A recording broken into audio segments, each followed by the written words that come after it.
Hello guys, welcome back to my YouTube channel. എല്ലാവർക്കും എൻ്റെ ഹൃദയം നിറഞ്ഞ റംസാൻ ആശംസകൾ. ഇന്ന് നമുക്ക് ഒരു സ്പെഷ്യൽ ബിരിയാണിയാണ് റെഡിയാക്കാൻ പോകുന്നത്. അതിനു മുമ്പ് എൻ്റെ ചാനൽ ആദ്യമായിട്ടാണ് നിങ്ങൾ കാണുന്നതെങ്കിൽ please subscribe, like and share. ഒരു റംസാൻ സ്പെഷ്യൽ ബിരിയാണിയാണ് ഞാൻ ഇവിടെ റെഡിയാക്കാൻ പോകുന്നത്. ഈദ് സ്പെഷ്യൽ ഒരു ടേസ്റ്റി യമ്മി സ്പൈസി ബിരിയാണി. നമുക്ക് നോക്കാം എങ്ങനെയാണ് ഇന്ന് ബിരിയാണി റെഡിയാക്കാൻ പോകുന്നത്. ആദ്യം നമ്മൾ ജീരകശാല അരിയാണ് എടുക്കുന്നത്. 1.5 ഗ്ലാസ് അരിയാണ് ഞാനിവിടെ എടുത്തിരിക്കുന്നത്. ആ അരി നമുക്ക് കുതിർക്കാനായിട്ട് മാറ്റി വെക്കാം. അരമണിക്കൂർ മുന്നെയെങ്കിലും നമ്മൾ അരിയെടുത്ത് കുതിർത്ത് വെക്കണം. പ്രോൺസ് ഞാൻ കഴുകി വൃത്തിയാക്കി വെച്ചിട്ടുണ്ട്. ഒരു 1/2 കിലോ പ്രോൺസാണ് എടുത്തിരിക്കുന്നത്. അതിലോട്ട് മഞ്ഞൾപ്പൊടി, മുളക് പൊടി, ഉപ്പ്, ഒരു 2 സ്പൂൺ വെള്ളം കൂടെ ചേർത്ത് നമുക്ക് നന്നായി മിക്സ് ചെയ്തു മാറ്റി വയ്ക്കാം. അതൊരു അരമണിക്കൂർ ഇരുന്നാൽ അത്രയും നല്ലത്. ഇനി നമുക്ക് മസാലയ്ക്ക് വേണ്ട onion, tomato, ginger, garlic, green chilli, തക്കാളി എല്ലാം ഞാൻ അരിഞ്ഞു വെച്ചിട്ടുണ്ട്. ഇനി നമുക്ക് മിക്സിയുടെ ജാറിലോട്ട് 3 പച്ചമുളക് ഇട്ട് കൊടുക്കാം. ഒരു 6-7 അല്ലി വലിയ വെളുത്തുള്ളിയാണ് ഞാനിവിടെ എടുത്തിരിക്കുന്നത്. അതിൻ്റെ നേർപകുതി ഇഞ്ചിയും കൂടെ ഇട്ട് നമുക്ക് മിക്സിയിൽ അടിച്ച് എടുക്കാം. അടിച്ച് നമുക്ക് അത് സൈഡിലോട്ട് മാറ്റി വെക്കാം. ഇനി നമുക്ക് സവാള നേർത്തായിട്ട് അരിഞ്ഞെടുക്കണം. ഇതിൽ ഒരു സവാള നമ്മൾ ഡീപ്പ് ഫ്രൈ ചെയ്താണ് എടുക്കുന്നത്. അപ്പോൾ നമുക്ക് ആദ്യം കുറച്ച് ഗീ ഇട്ട് കൊടുക്കാം. ഒരു പാനിലോട്ട് ഗീ ഇട്ട് കൊടുത്തിട്ടുണ്ട്. ഇനി നമുക്ക് കാഷ്യൂനട്ട് ഇട്ട് കൊടുക്കാം. കാഷ്യൂനട്ട് ഇട്ട് നമുക്ക് നന്നായിട്ട് റോസ്റ്റ് ചെയ്തെടുക്കാം. കിസ്മിസും കൂടി ഇട്ടിട്ടുണ്ട്, പക്ഷേ വീഡിയോ എടുക്കാൻ പറ്റിയില്ല.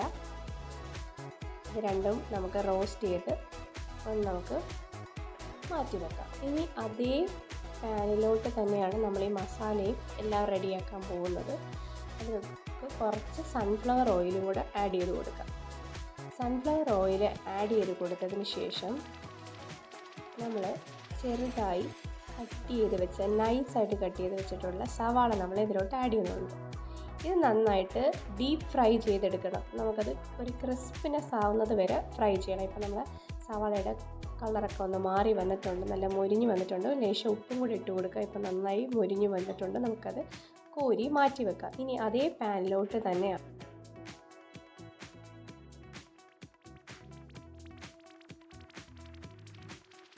അത് ഓരോന്നായിട്ട് നമ്മൾ ചൂട് എണ്ണയിലോട്ട് ഇട്ട് കൊടുക്കുകയാണ്. ഒന്നിൻ്റെ പുറത്തായിട്ട് ഇട്ട് കൊടുക്കരുത്. എല്ലാം നന്നായിട്ട് പരത്തി ഇട്ട് കൊടുക്കണം.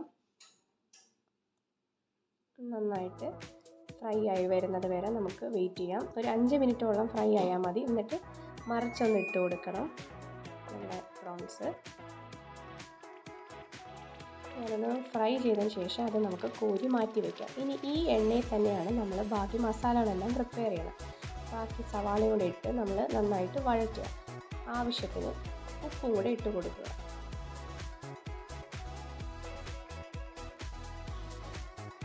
ആവശ്യത്തിന് ഉപ്പ് ഇട്ട് കൊടുത്ത് നന്നായി വഴറ്റുക. വഴറ്റിയതിന് ശേഷം കുറച്ചും കൂടെ എണ്ണയുടെ കുറവുണ്ടായിരുന്നു. ഞാൻ കുറച്ചും കൂടെ എണ്ണ ഇതിലോട്ട് ആഡ് ചെയ്ത് കൊടുക്കുന്നത് നമ്മൾ നേരത്തെ അടിച്ച് വെച്ച പേസ്റ്റ് നമ്മൾ ഇതിലോട്ട് ആഡ് ചെയ്ത് കൊടുക്കുക.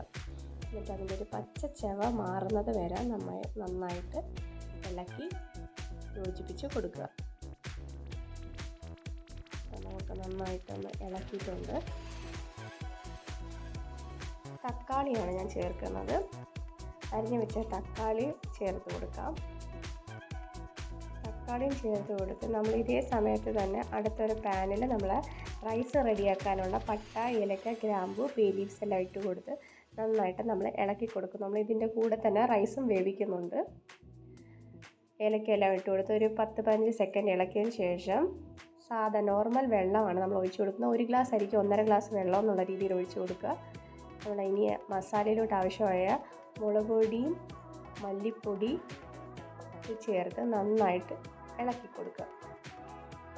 ഇളക്കി അത് നന്നായിട്ട് യോജിപ്പിച്ചതിന് ശേഷം നമ്മൾ തൈര് 2 സ്പൂൺ തൈരാണ് ഞാനിവിടെ ചേർത്ത് കൊടുക്കുന്നത്. അത് ഒന്ന് നന്നായിട്ട് ഇളക്കി യോജിപ്പിച്ചതിന് ശേഷം നമ്മൾ നേരത്തെ ഫ്രൈ ചെയ്ത് വെച്ച പ്രോൺസ് നമ്മളിതിലോട്ട് ആഡ് ചെയ്ത് കൊടുക്കാം. നമ്മുടെ മസാല ഏകദേശം റെഡി ആയിട്ടുണ്ട്. ഇതേ സമയം നമ്മൾ വെള്ളം തിളച്ചിട്ടുണ്ട്. നമുക്ക് ആവശ്യമായ നമ്മൾ കഴുകി വൃത്തിയാക്കി വെച്ച റൈസും കൂടെ ആഡ് ചെയ്ത് കൊടുക്കാം. ആഡ് ചെയ്ത് ഒന്ന് ഇളക്കി കൊടുത്തതിന് ശേഷം അടച്ച് വെച്ച് വേവിക്കാം. ഇനി നമ്മൾ ഇതിലോട്ട് ലെമണാണ് സ്ക്യൂസ് ചെയ്ത് ഒഴിക്കുന്നത്. എന്നിട്ട് മിൻറ്റും ഇട്ട് നമ്മൾ നന്നായിട്ടൊന്ന് ഡെക്കറേറ്റ് ചെയ്യുന്നുണ്ട്. മല്ലിയില ഇടുന്നുണ്ട്. രണ്ടും ചേർത്ത് നന്നായിട്ട് നമ്മൾ നേരത്തെ ഫ്രൈ ചെയ്ത് വെച്ച ഒനിയനും കൂടെ അത് പകുതി ഒനിയൻ എടുത്ത് നമ്മൾ കൈകൊണ്ട് തന്നെ പൊടിച്ച് ഈ മസാല കൂട്ടിലോട്ട് നമ്മൾ ആഡ് ചെയ്ത് കൊടുക്കുക. അപ്പോഴാണ് നമ്മൾ ആ ബിരിയാണിക്ക് ഒരു പ്രത്യേക തരം ഒരു ടേസ്റ്റ് ഉണ്ടാകും. നമ്മൾ ഏത് ബിരിയാണി വെക്കുമ്പോൾ ഇങ്ങനെ ചെയ്താൽ നല്ല ടേസ്റ്റാണ്. നമ്മൾ റൈസ് ഇപ്പോൾ ഏകദേശം കുക്കായിട്ടുണ്ട്. കുറച്ചുകൂടെ വെള്ളം വറ്റാനുണ്ട്. ഇപ്പം ഏകദേശം എല്ലാം റെഡി ആയിട്ടുണ്ട്. നമ്മൾ മസാല എല്ലാം സെറ്റായിട്ടിരിക്കുവാണ്. ഇനി ഈ മസാലയിലോട്ടാണ് നമ്മൾ നേരത്തെ കുക്ക് ചെയ്ത് വെച്ച റൈസ് നമ്മൾ ഇട്ട് കൊടുക്കാൻ പോകുന്നത്.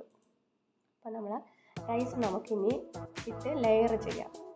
നമ്മൾ ഇടുമ്പം ഫുൾ കവർ ചെയ്ത് വേണം നമ്മൾ റൈസ് ഇടാൻ.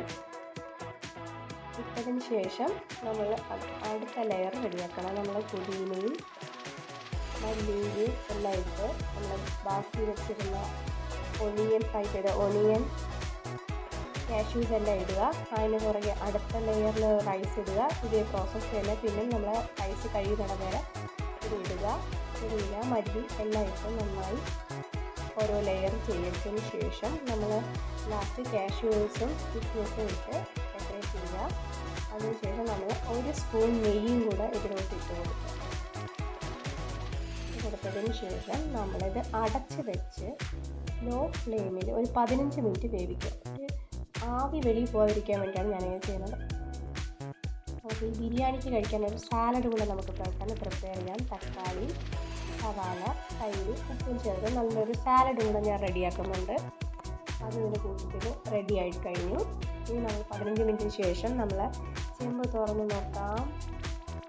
ആഹാ, നമ്മൾ ബിരിയാണി റെഡി ആയിട്ടുണ്ടാകും. നല്ലൊരു മണം ഇവിടെ എല്ലാം വരുന്നുണ്ട്. നല്ലൊരു സ്മെല്ലാണ് ബിരിയാണിയുടേത്. പ്രോൺസിൻ്റെ നമ്മൾ എല്ലാം സെറ്റായിട്ടുണ്ട്. ചോറ് നല്ല ഒട്ടിപ്പിടിക്കുന്നില്ല, നല്ല കറക്റ്റായിട്ട് കിട്ടിയിട്ടുണ്ട്. ഇനി നമുക്ക് ഉച്ചയ്ക്ക് ചോറിന് ബിരിയാണിയും കൂട്ടി ഒരു പിടി പിടിക്കാം. ആയോ, ബിരിയാണി റെഡിയാണ്. തണ്ണിമത്തനുണ്ട്, കുറച്ച് വെജിറ്റബിൾസ് ഞാൻ കട്ട് ചെയ്ത് വെച്ചിട്ടുണ്ട്, സാലഡുണ്ട്. ഇനി നമുക്ക് കുറച്ച് ചോറും പപ്പടവും സാലഡും അച്ചാറും എല്ലാം കൂടെ കൂട്ടി ഒരു പിടി പിടിക്കാം. ചോറ് ചൂടാണ്. ഇനി കുറച്ച് ചോറെടുത്ത് സാലഡും കുറച്ചെടുത്ത് ഇത്തിരി അച്ചാറും കൂടെ എടുത്തിട്ട് നമ്മൾ കൊഞ്ച് എന്താ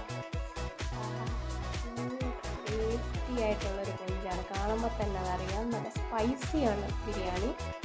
എല്ലാവരും ട്രൈ ചെയ്യുക. ഇഷ്ടമായെങ്കിൽ സപ്പോർട്ട് ചെയ്യാം.